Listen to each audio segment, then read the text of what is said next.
الحمدللہ رب العالمین والعاقبۃ للمتقین الصلاۃ والسلام علی سید الانبیاء والمرسلین اما بعد فاعوذ باللہ من الشیطان الرجیم بسم اللہ الرحمن الرحیم۔ سامعین و ناظرین، آج کا ہمارا لیکچر حضرت فاطمہ الزہرا رضی اللہ تعالی عنہا کی شان مستند احادیث کی روشنی میں ہے۔ ذبح عظیم کی تکمیل اور ولایت مصطفیٰ صلی اللہ علیہ وآلہ وسلم کے نور کو عام کرنے کے لیے حضرت ابراہیم علیہ السلام کی ذریت میں سے جس عالی مرتبت جوڑے کا انتخاب ہوا وہ حضرت علی اور حضرت فاطمہ رضی اللہ تعالی عنہما کا مقدس جوڑا ہے، جن کی شادی کا فیصلہ آسمانوں پر ہو چکا تھا۔ ان دو منتخبہ شخصیات کے نور نظر حضرت امام حسین رضی اللہ تعالی عنہ کی قسمت میں ذبح عظیم کا منصب جلیلہ لکھ دیا گیا تھا۔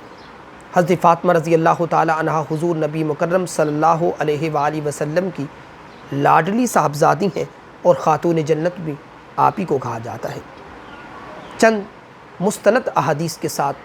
آج آپ کی بارگاہ میں حاضری کا شرف حاصل کر رہا ہوں۔ حضرت عروہ بن زبیر رضی اللہ تعالی عنہ حضرت عائشہ صدیقہ رضی اللہ تعالی عنہا سے روایت کرتے ہیں کہ وصال کے آخری ایام میں حضور تاجدار کائنات صلی اللہ علیہ وآلہ وسلم نے حضرت فاطمہ رضی اللہ تعالی عنہا کو قریب بلایا اور کان میں کچھ سرگوشی راز کی بات کہی، جس پر آپ کے چہرے پر غم کے آثار نمایاں ہوئے، اور پھر حضور نے کوئی بات کہی تو آپ کا چہرہ کھل اٹھا۔ یہ متفق علیہ حدیث پاک ہے، بخاری اور مسلم دونوں کے اندر موجود ہے۔ دریافت کیا گیا کہ آپ کے چہرے پر غم اور خوشی کے آثار کیوں آئے، تو حضرت فاطمہ رضی اللہ تعالی عنہا نے جواب دیا کہ حضور نے اپنی وصال کی خبر دی تو میرا چہرہ غمزدہ ہو گیا، اور جب حضور نے یہ فرمایا کہ اے فاطمہ، کیا تو اس بات پر راضی نہیں کہ تمام جنتی عورتوں کی سردار تم ہو، یا فرمایا کہ تمام مسلمانوں کی عورتوں کی سردار تم ہو، تو میرے چہرے پر خوشی کے آثار نمایاں ہوئے۔ حضرت مسور بن مخرمہ رضی اللہ تعالی عنہ روایت فرماتے ہیں کہ حضور نے ارشاد فرمایا کہ میری بیٹی فاطمہ میرے جگر کا ٹکڑا ہے، جس نے اسے ناراض کیا اس نے مجھے ناراض کیا۔ اب خود اندازہ کریے کہ جب آپ حضرت فاطمہ رضی اللہ تعالی عنہا کی شان میں کوئی بات ایسی کہتے ہیں جس سے ان کی ناراضی کا سبب بنتی ہے، تو اس کا مطلب کہ آپ نے صرف ان کو نہیں بلکہ آقا دو جہاں صلی اللہ علیہ وسلم کو ناراض کیا۔ اور حضرت علی شیر خدا رضی اللہ تعالی عنہ روایت فرماتے ہیں کہ میں نے حضور کو فرماتے ہوئے سنا، قیامت کا دن ہوگا، اہل محشر میں حاضر ہوں گے کہ پردوں کے پیچھے سے ایک آواز دینے والا آواز دے گا کہ اے اہل محشر، اپنی نگاہیں جھکا لو فاطمہ بنت محمد سے، حتیٰ کہ آپ گزر جائیں گی۔ آپ چشم تصور میں ذرا وہ منظر لائیں نا کہ جب نفسا نفسی کا عالم ہوگا، سورج سوا نیزے پر ہوگا، ہر کوئی اپنی اعمال کے حساب و کتاب میں پڑا ہوگا، تو آواز دینے والا جب آواز دے گا کہ نگاہیں جھکا لو فاطمہ بنت محمد صلی اللہ علیہ وآلہ وسلم کا گزر ہونے والا ہے، تو اس مقام اور مرتبے کا پوری دنیا کے اندر کوئی حامل نہیں ہے جو مرتبہ اور مقام اللہ رب العزت نے حضرت سیدہ فاطمہ رضی اللہ تعالیٰ کو عطا فرمایا۔ اور پھر حضرت علی رضی اللہ تعالیٰ عنہ سے ہی حدیث پاک مروی ہے، فرماتے ہیں کہ حضور نے سیدہ فاطمہ سے مخاطب ہو کر ارشاد فرمایا، میری بیٹی فاطمہ،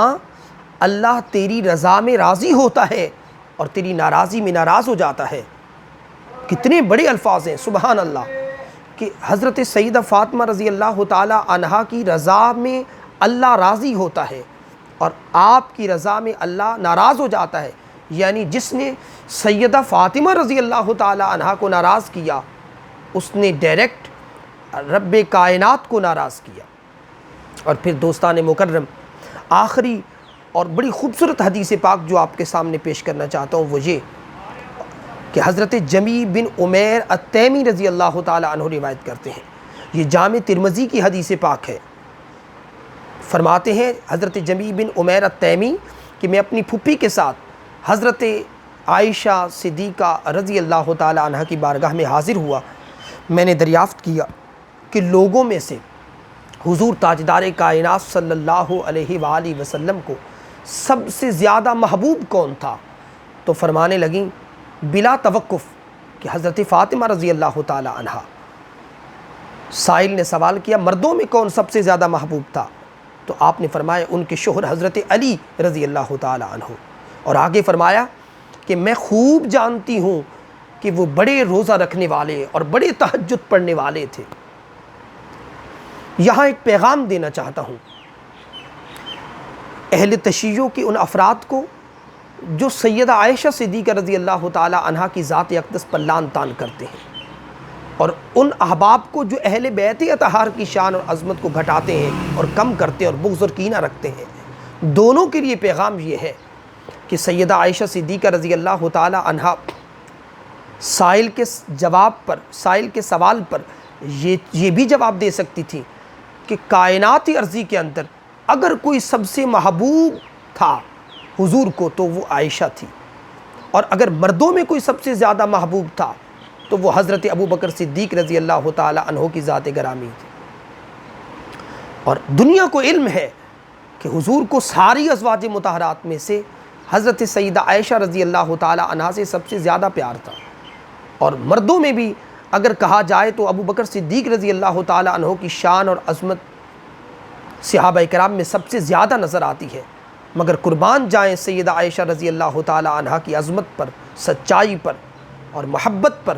کہ آپ نے سائل کے سوال پر توقف بھی نہیں کیا، ٹھہرے بھی نہیں، سوچا بھی نہیں، بغیر سوچے حضرت عائشہ صدیقہ رضی اللہ تعالی عنہا نے جواب دیا کہ اے سوال کرنے والے، اگر کوئی کائنات ارضی کے اندر سب سے زیادہ محبوب تھا حضور تاجدار کائنات صلی اللہ علیہ وآلہ وسلم کو تو وہ حضرت فاطمہ زہرا رضی اللہ تعالی عنہا ہے، اور مردوں میں سے اگر کوئی سب سے زیادہ محبوب تھا تو وہ حضرت علی شیر خدا رضی اللہ تعالی عنہ ہے۔ تو حاضرین، سامعین و ناظرین، ہم سب کو اپنے دلوں کے اندر اہل بیت اطہار کی محبت کا گوشہ بھی رکھنا ہے، اور حضرات صحابہ کرام اور صحابیات کی محبت کا گوشہ بھی رکھنا ہے۔ جب ان دونوں محبتوں کو ہم یکجا کریں گے تو ہمیں حضور کی محبت نصیب ہوگی۔ اہل بیت کی محبت اور صحابہ کرام کی محبت دونوں یکجا ہوگی تو ہمیں حضور کی محبت نصیب ہوگی، اور جس کو آقا علیہ السلام کی محبت نصیب ہو جائے اسے اللہ کی محبت نصیب ہو جاتی ہے۔ تو آج کا پیغام یہ ہے کہ اگر ہمارے منہ سے کوئی ایسا جملہ نکل جاتا ہے جو سیدہ فاطمہ رضی اللہ تعالی عنہا کی ناراضی کا سبب بنتا ہے تو ہمیں چاہیے کہ ہم صرف آپ کو ناراض نہیں کر رہے بلکہ ہم خود خدا کو ناراض کر رہے ہیں، ہم حضور تاجدار کائنات صلی اللہ علیہ وسلم کو ناراض کر رہے ہیں۔ تو ہمیں چاہیے کہ ہم فوراً توبہ کی طرف آ جائیں، اور توبہ کرتے ہوئے ہم ان دونوں شانوں کو اور دونوں ہستیوں کو اس بات کی طرف جوڑیں کہ اگر میں ان کو ناراض کرتا ہوں تو میں ڈائریکٹ اللہ کو ناراض کرتا ہوں اور حضور کو ناراض کرتا ہوں، جن کی ناراضی ہمیں جہنم کا باعث بن جائے گی ہمارے لیے۔ اللہ سے دعا ہے کہ ہمیں ان دونوں کی محبتوں کے ساتھ جینے کی توفیق عطا فرمائے۔